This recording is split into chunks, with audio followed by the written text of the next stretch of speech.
착하게 살면 복 받는다. 아마 당신도 어릴 때부터 수없이 들어온 말일 겁니다. 어른들은 항상 그렇게 말했죠. 남 도와줘라. 나누면서 살아라. 정직하면 언젠가는 복이 온다. 그래서 우리는 믿었습니다. 진실하고 선하고 바르게 살면 결국 세상이 알아줄 거라고. 그렇게 살아온 당신은 지금 어떤 삶을 살고 있습니까? 자기보다 남을 먼저 챙기고 늘 양보하고 항상 죄송하다 말하던 당신. 회사에서는 모두가 참 착한 사람이라고 인정했지만 승진은 늘 엉뚱한 사람에게 돌아가고 연봉 협상 때마다 그 정도면 충분하지 않냐는 소리만 들었습니다. 반면 뻔뻔하게 자신의 성과를 과장하고 상대방을 이용해 이득을 챙긴 사람들은 높은 자리로 올라갑니다. 심지어 그 사람은 인간적으로 별로라는 평가를 받으면서도 더 많은 돈을 벌고 더 좋은 삶을 누리죠. 당신만 그런 게 아닙니다.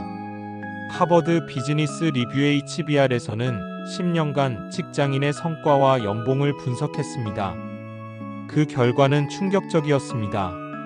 가장 착한 사람들 기버즈은 직장에서 성과도 낮고 연봉도 가장 적었다.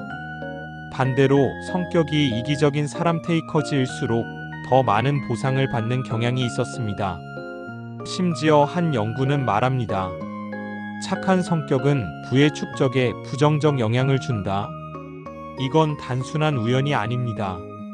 착한 사람이 가난한 이유는 과학적으로, 진화적으로, 그리고 사회 구조적으로 철저히 설명될 수 있는 패턴입니다. 그리고 이 사실을 일찍 깨달은 사람들만이 착하지만 가난하지 않은 삶을 선택할 수 있습니다. 오늘 이야기에서는 바로 이 불편한 진실을 파헤쳐 봅니다. 왜 착한 사람은 가난한가? 그리고 어떻게 해야 착하게 살면서도 부자가 될 수 있을까? 1. 착한 사람일수록 돈 앞에 약해지는 이유. 심리학자 애덤 그랜트는 저서 기브 앤 테이크에서 세상을 세 종류의 사람으로 나눕니다. 기버 남을 먼저 생각하고 베푸는 사람. 테이커 먼저 얻고 보려는 사람. matcher 주고받는 걸 맞추려는 사람. 이 중 기버가 가장 성과가 낮았고 수입도 적었다는 사실은 수많은 데이터로 반복적으로 입증됐습니다. 왜일까요?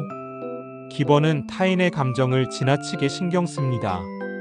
자기 욕구보다 남의 불편을 먼저 고려하고 갈등을 피하려고 스스로를 희생합니다.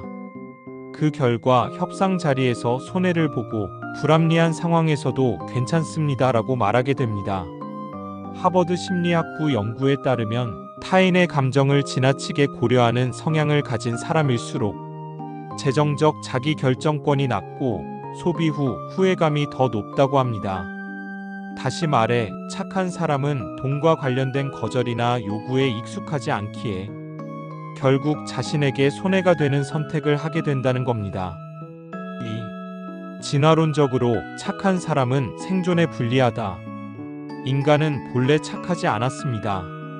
생존을 위해 경쟁하고 속이고 뺏고 이기던 존재였습니다. 그런데 왜 착함이 미덕이 되었을까요? 진화 심리학자 데이비드 버스는 말합니다.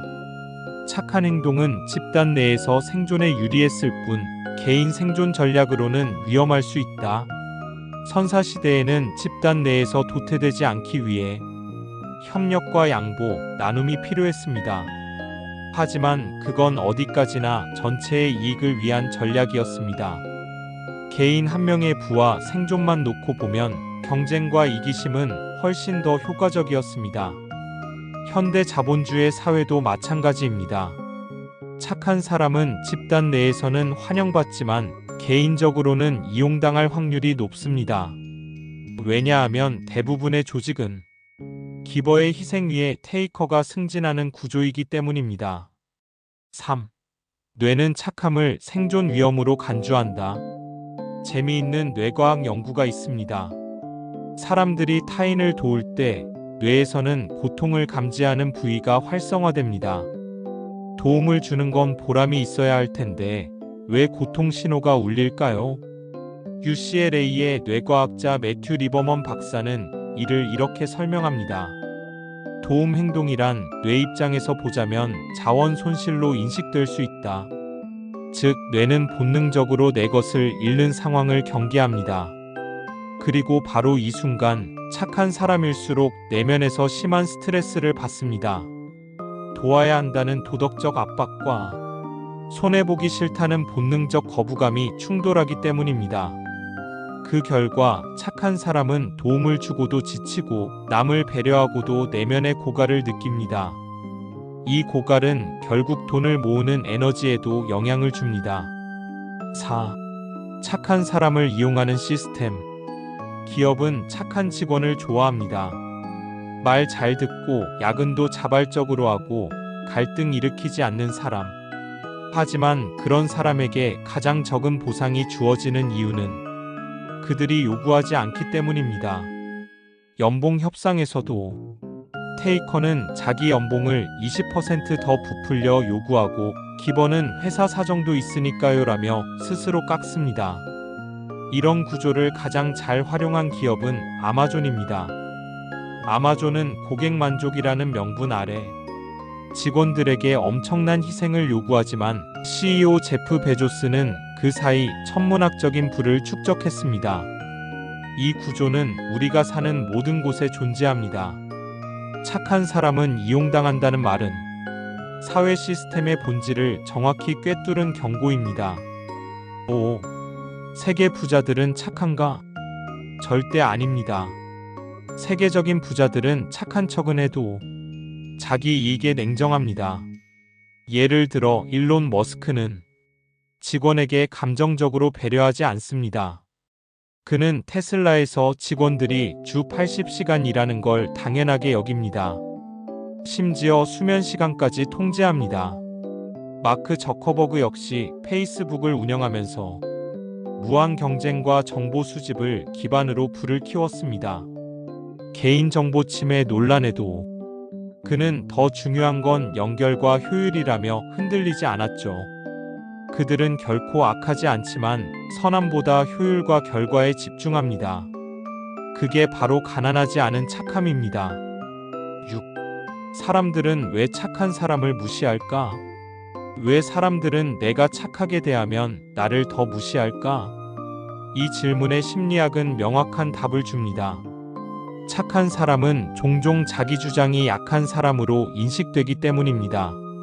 이는 비언어적 신호 때문입니다. 콜롬비아대 심리학자 애니트 하우저 교수는 실험을 통해 밝혔습니다. 사람은 상대방이 양보하거나 배려하는 순간 무의식적으로 지배 마이너스 복종 관계를 형성한다고 말이죠. 쉽게 말해 계속 양보하는 사람은 무시당할 가능성이 높습니다. 더 충격적인 사실은 너무 착한 사람을 보면 오히려 사람들이 불편해한다는 점입니다. 왜일까요? 진화론적으로 착함은 약함과 동일시됐기 때문입니다. 우리 뇌는 본능적으로 주도권을 가진 강한 사람에게 끌리고 의존적인 약한 사람을 경계하도록 설계돼 있습니다. 착하게 대했을 뿐인데 상대가 무시하거나 거리를 두는 이유가 여기에 있습니다. 7. 착한 사람은 경계선이 없다. 착한 사람에게 가장 부족한 한 가지. 그건 바로 경계 바운더리입니다. 거절을 잘 못하고 부탁을 거절하면 나쁜 사람이 될까봐 걱정하고 항상 그래도 나는 참아야지라고 생각합니다. 그 결과는 뻔합니다. 에너지 고갈, 감정적 번아웃, 시간 낭비, 경제적 손해. 심리학자 브레네 브라운은 말합니다. 진짜 착한 사람은 애노를 잘 말할 수 있는 사람이다. 경계 없는 착함은 자기 희생으로 끝나고 그 희생은 누구도 기억하지 않습니다. 부자들은 경계선이 확실합니다. 그들은 자기 시간, 감정, 자원을 철저하게 관리하고 누군가 침범하면 단호하게 선을 긋습니다. 이것이 바로 착하지만 무너지지 않는 사람들의 공통된 특징입니다. 8. 테이커가 보상받는 이유. 아이러니하게도 조금 뻔뻔하고 이기적인 사람이 더 많은 보상을 받는 경우가 많습니다. 왜일까요? 첫째, 그들은 요구합니다.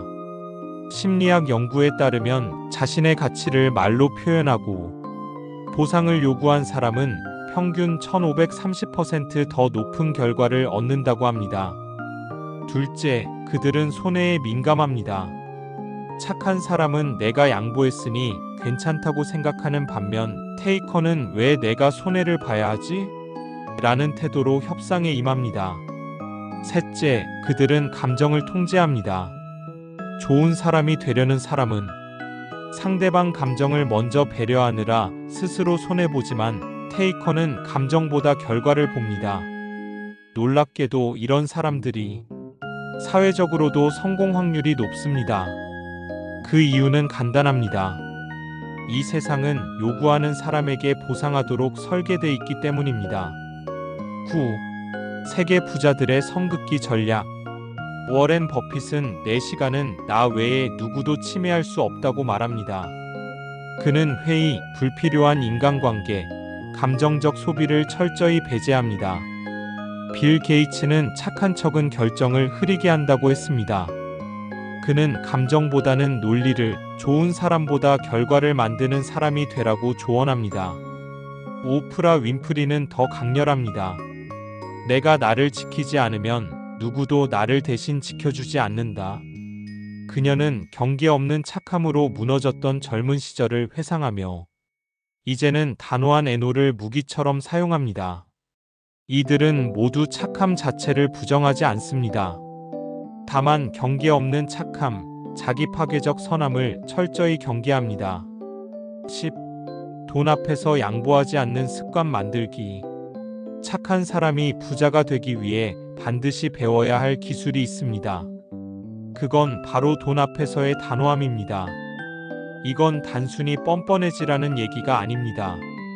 내 가치를 제대로 이해하고 감정이 아닌 기준으로 의사결정을 해야 한다는 의미입니다. 친구가 돈을 빌려달라고 했을 때 미안하지만 지금은 안 돼.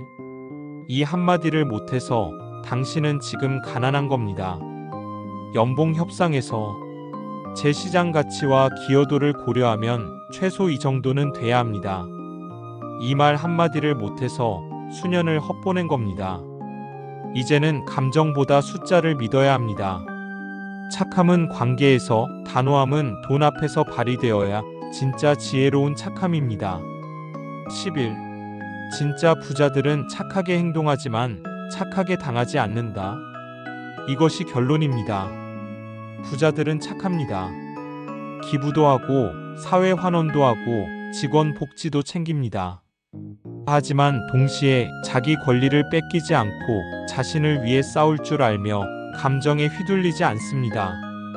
우리는 너무 오래 착한 게 최고다라는 말만 믿고 살아왔습니다. 하지만 이제는 질문을 바꿔야 합니다. 착하게 살면서 어떻게 나도 지킬 것인가? 그 질문에 답하지 못하면 당신은 평생 이용만 당하고 착한데 가난한 사람으로 남을 수밖에 없습니다. 마무리. 착한 사람이 되지 말라는 얘기가 아닙니다. 경계 없는 착함, 자기소외적 착함, 손해보는 선함을 버리라는 말입니다. 당신은 착해도 됩니다. 하지만 그 착함이 부를 가로막게 해서는 안 됩니다. 착하게 살면서도 부자가 될 수 있습니다. 단 똑똑하게 착해야 합니다. 여러분들의 생각을 댓글로 알려주세요. 지금까지 더리치랩이었습니다. 구독과 좋아요는 영상 제작에 큰 힘이 됩니다.